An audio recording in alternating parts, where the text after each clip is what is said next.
What's up? Welcome back. How you doing today? How your day been treating you? Oh, it's been good. That's always a blessing. Oh, it's been bad. What they say to you? You can't never put nothing past these people nowadays. It's crazy. So I was thinking today, has anybody ever sat down and taught you about money? Has anybody ever been this is how you save, this is how you invest, these are different ways to invest, these are different ways to save, this, that, and the third, this is what I did and this didn't really work out for me. But everybody always tells you to do this, but take everything with a grain of salt, I've never had that, So if you've had that, you're fortunate, because me and my people and the people I know in my circle, we don't have that. You have to learn things on your own terms and go through your own peaks and valleys in order to kind of come to this epiphany, this mind-blowing epiphany that oh, this is how you do it. This is how it's done. This is how it works.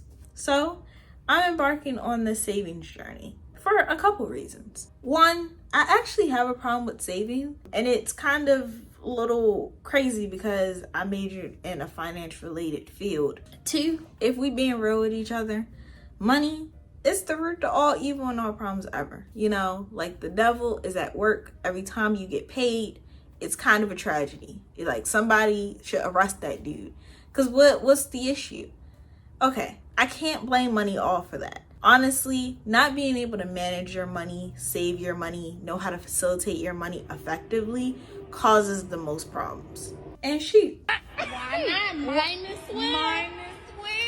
And I actually thought about a fourth reason while sitting here talking to you, which is I really want my channel to be a marking of progress through the peaks, the valleys, plateaus, through it all. Because personal finance isn't easy. It isn't one size fits all, and it isn't a no-brainer. But you know what it is? It is important. And you can ask anybody, any Jim, Sally, Holly, whatever your name is, and they will have their 2 cents about, what you should do and how you should manage your money. But I realized some time ago that things to some people that may be just no-brainers may be astrophysics to others. Money isn't conducive to just people's wants and how people believe things to be.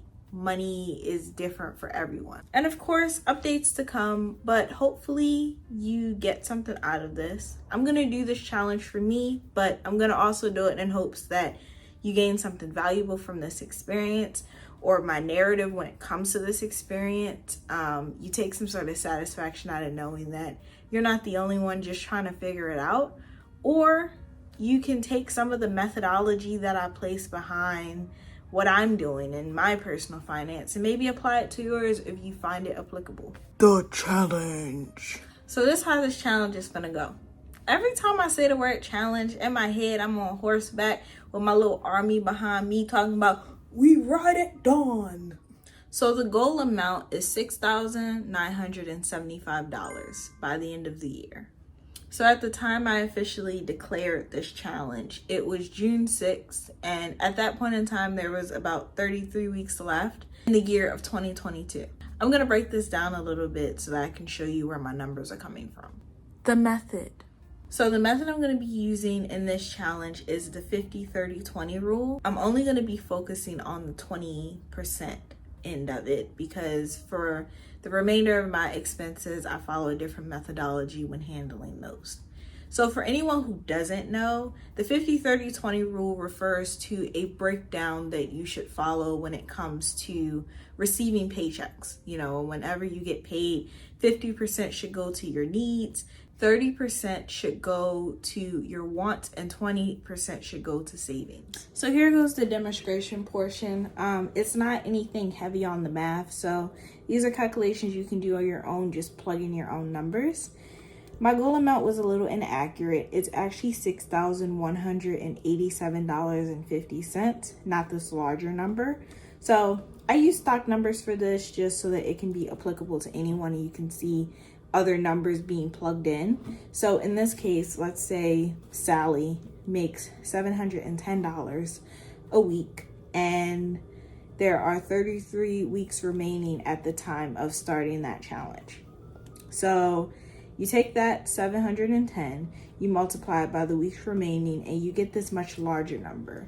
And this 23K, this basically tells you how much money you should be making from the time you start to the end of the year. Now we move on to step 2. Take that 23K and you multiply by that 20%, which is, the standard savings percentage that you should save from each paycheck. And you'll get this $4,686 number. Now you take it to that part 3 section. You divide it by 33, which was, you remember the weeks remaining in the year. And this gives you the amount you should be saving each week from your paycheck. So in this case, it's $142. And if you want to check it, and then by the end of the year, you should have this $4,686 number if you stick to this. If you stick to saving this on a weekly basis. Now, if you want to check and make sure that, your math here was done accurately, you can reverse this. Reverse this. And you'll take the 142 and you'll multiply that by 33 weeks. And you should get this $4,000 number. So that ensures that everything is accurate. Now, there is a reason that I'm using a structure for this particular challenge, which is the 50-30-20 rule. And that's because if you do just a simple Google search of how much should I save, you'll see this standardized answer of 20%. To latch on to the fourth point that I stated before of why I'm even starting this challenge, oftentimes when you're going through your various peaks and valleys and you're hearing everyone's 2 cents, you'll hear these very standardized answers and approaches when it comes to personal finance. Save this amount, invest that amount. And maybe they work for people, maybe they don't, but because they're considered these industry standards, if you're meeting the marks, you'll hear those success stories. And if you're falling well below the marks, pick up the pace. So on this channel, you're going to see my peaks and valleys. You're going to see whether or not I become a success or not. You'll get to see if this challenge becomes a success or not, which hopefully is valuable for you. And there's this saying that I probably just made up, but it's a little econ humor. Just because you have a micro failure, that doesn't mean that you can't become a macro success. See what I did there? All right, until next time. Peace.